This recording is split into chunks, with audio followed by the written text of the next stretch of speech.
First, I'd like to thank Apostles for inviting me to this conference. It's the first one which I gather is taking place in Cyprus. One thing which I find so exhilarating when I come to Cyprus is it does remind me of how young I am. We start every day of the week by saying two words: listen and learn. And the unfortunate thing which we have, especially with the recent developments in shipping, that the progress is so rapid, and I don't think we've ever been through a scenario in shipping where we've found so much inconsistency in terms of how regulations have to be adopted and where the shipping industry is going to find the funds or the resources to literally confront or to handle these issues, which is, I think, from what I gather, part of the main topic we have to cover today. Now, basically, shipping, as mentioned earlier, is always has been a risk business. On the other hand, shipping is something which is basically necessary to fulfill the necessity for 90% of world trade. And I think the society in general, and especially those who are not conversant with shipping, like our friends in the European Union who are the stimulators of all these regulations, should realize that you just cannot avoid, you can't have your cake and eat it. You want world transport, you want shipping transport. The sea always has been a risky business, and it always will be. For people like this, the people in this forum today, who have the professionalism, the enthusiasm, and the basically zest for life and for doing what they can do in shipping, there are limits in what is achievable. And that's more or less, I think, what is the main venue we're discussing today. Now, I must apologize for the next slide, because I've used it a couple of times, I think, 4 or 5 years ago, which it wasn't really all that relevant. But I think today, again, with the risk of being what they call it, prototypo paralamandas, and being unique in repetition, I'm using the same slide because I find it so appropriate. Now, Otto Bismarck was an old German statesman, and he mentioned this fabulous quote about sausages. And we all know that sausages have always got a mysterious background of how they're being made and what's in them, God forbid. But we will enjoy them. They're quite a delicacy when you have to do it with your mezze. But the unfortunate thing about it is that you don't want to go into detail and find really what's actually included in a sausage while you're eating it. Now, there's a parallel between the regulations which are set by the governments or the European Union, people who are pressurizing the IMO, into getting regulations together which basically, you have the format, but do you really know, do you have the experience of shipping to know what the real requirements are? Now, this is the basic confrontation, ladies and gentlemen, and that's probably part of the forum we have today. We refer later on to the scrubbers and to water ballast systems. You know, the regulators come forward and start putting their guideline and pointing a finger at you and saying you're going to do this and you're going to do the other, and you're going to have this by certain time restraints, because the time restraint is something which we all need a time restraint what we're going to do. You know, even coming in this forum this morning, we have a time schedule, we have to be here at 9 o'clock. But some of these things you cannot comply and bring up regulations which need the time and the maturity to be able to formulate. Putting it mildly, you just cannot build Rome overnight. Now, furthermore, you can see that basically, when as you know, we had the MEPC last week, which lasted the whole week. From what I gather, and I regret the fact that I couldn't be present there, because I think people were fairly confrontational. But again, the confrontation was not really based on any real logic or any real acumen. It's like people having guidelines by saying, for example, Violetta Boom, God bless her, let's formulate regulations of cutting the CO2 emissions by 100% until the year 2020. Well, you know, that was not achievable. And what they're really doing is that as the Secretary General mentioned at the time, he's basically trying to achieve a goal, but again, he's throwing a dice, because how can we sit back in this room today in 2018 and realize what can be progressed, what you can do over the next so many years until the year 2020? It's all dependent, first of all, on technology. The shipping industry in general, putting it mildly, as mentioned by George Libanos years ago, were glorified taxi drivers. Instead of carrying passengers on the road, we carry cargo. But the guy who's driving the cab, is he responsible for putting together the whole infrastructure of what the engine is going to require, how it's all a matter of technology, which at the end of the day has to be paid or funded by the end user. Now, as we know, shipping today, especially with the market which we're confronting, we've got, for example, take an example like the tanker market or handy-sized bulkers. What are they earning? They're earning, say, they're making break-even rates, which is operating costs, perhaps something towards interest. I don't think it's anything towards capital. And yet, let's take an example of, say, a 35,000, 40,000 tonner, a 10-year-old ship. And that ship now has to go and comply with regulations. Now, water ballast. Figures, we mentioned that yesterday during dinner, $500,000, $700,000, you know, it's more or less a ballpark figure, which is substantial capital. But that's only the mezzes in relation to what you need to go and put your scrubbers or your mechanism to cut the sulphur reduction. The scrubbers, what I gather for a ship of that size, is in the order of about $1.7 to $2 million.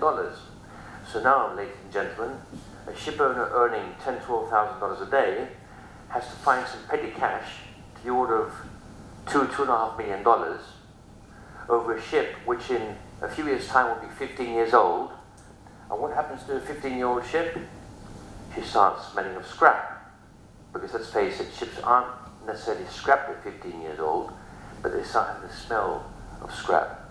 So what are we doing here? We've got regulations, we've got to set the guidelines, which are fairly strict, which are all basically formed on information which is also disputable, and I think my friend Yanni here will actually go into that in more detail because he's more conversant with these matters. I've had the pleasure of being in other conferences with him, and he's a guy who knows his bit, so you're going to hear some quite rebellious statements made later on, which I'm happy to say.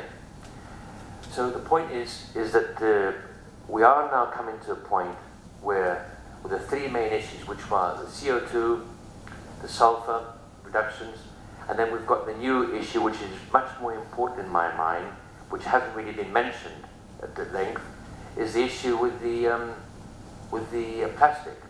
Plastic, ladies and gentlemen, is something which basically is now we're finding it to the order of about 8-10 million tons per year, and the word has it is the plastic residue which we find in the seas today, or the last few years, has been in quantity more than we have seen over the last century. I repeat, 10 million tons worth over the last few years, and the quantity, the way we're going, will reach and exceed the pollution by plastics which we've seen over the last century. So basically, wouldn't that be a scenario which one should place more emphasis on? Because what we have near, we've got regulation, which as far as I'm concerned, are over-regulations. I don't believe in not being regulated, because maybe 50 years ago, the shipping could be accused of being under-regulated. But with the over-regulation scheme which is existing today, people are fighting cat and mouse. We've got the IMO vis-a-vis the European Union, which you saw in the earlier slides, where they're being threatened to say, well, okay, if you don't comply and be good boys and comply what we're saying, we're going to move in and invade the system and carry out the unilateral regulations. Now that's going to be even worse than what we have, because here we had the Paris Agreement in 2015, which again was a guideline to at least trigger off the mechanism, the enthusiasm to go and achieve something which is really important for shipping. And yet before we could say hooray Henry, we found our friend Trump sit back and say, well, we don't care what we did in 2015. We're not going to comply with all that. We've got our own laws and regulations and system. Well, that's what I could refer to chaos. Now, I mean, of course, our friend Trump has got another chaotic things on his agenda, as you know. Very colourful character. We don't like from bored of listening to him. But on the other hand, when you have a scenario where you have one of the largest and the most powerful countries in the world come in and comply with regulations in 2015, which was, in my mind, quite emotional. You got all over the world, China, everybody came there. And all of a sudden, he comes and takes his presidency. And and the first thing he mentions is say, by the way, the 2015 agreement, we're not compliant. Now that makes it even worse. Now, bottom line, Greek word, synergy, synergia. People have to work together. We can't literally act like cat and mouse and have this constant friction of having the shipping industry and the big players in shipping who devote their whole life and a mass amount of funding and risk in a business whereby they have to look over their shoulder and decide whether a modern ship, a fairly well maintained ship, whether they're going to the United States or not, because they don't know what they're going to confront. Because we have a scenario where not only we have the conflict of regulations, but we've got 2 or 3 forms of regulations. One example is the water ballast system. Other compliance issues in Europe, others in the East Coast US, and others in the West Coast US. So what does a conscientious ship owner who's devoted his whole life into shipping, and as you know, there are very large players in this country in shipping who actually devote their whole life to the shipping business, why should they literally have this consistent effort of having to confront policing?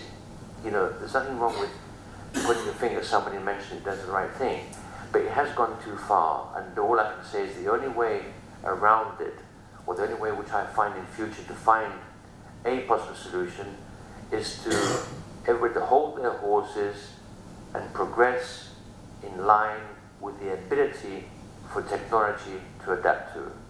I repeat, we cannot build Rome overnight. The regulation which has been set now, I particularly find it completely theoretical. I think they just punch their card with the view of saying something rather than say nothing. I don't really think that they actually meaningfully ever, each one of them actually meaningfully thought that they were going to actually comply with those issues. But I think the statements which came out from the chairman of the ICS, and in fact Secretary General of the IMO, was more or less, well, let's go and sign on the dotted line, at least make a head start before the European Union invades us and cause even a further disruption in shipping, which may be irreparable. It may be irreparable. That's the main point, because everybody in life, politically, commercially, personally, we've made mistakes. But mistakes are recoverable, they are repairable. This one will probably be irreparable.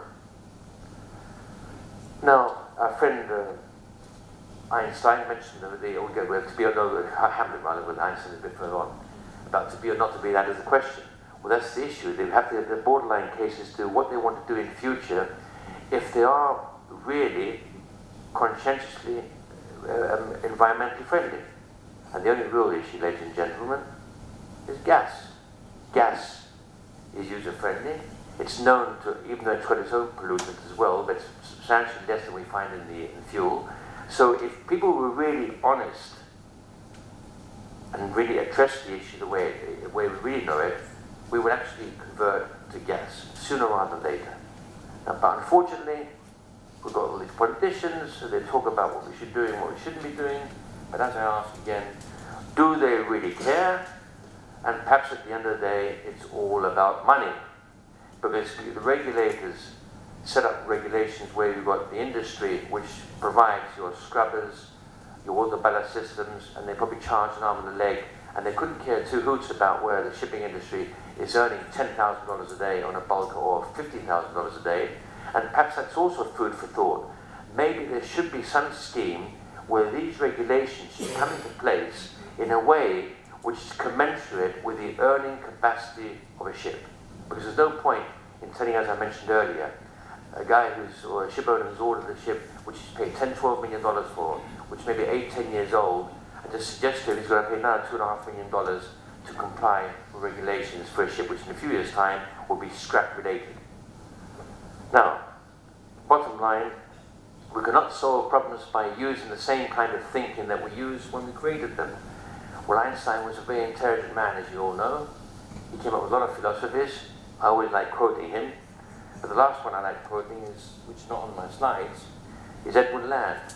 And he mentioned he's the one who invented the Polaroid camera, 1904. Never undertake a project in life unless it is manifestly important and virtually impossible. That's what we have ahead of us here, ladies and gentlemen. Thank you.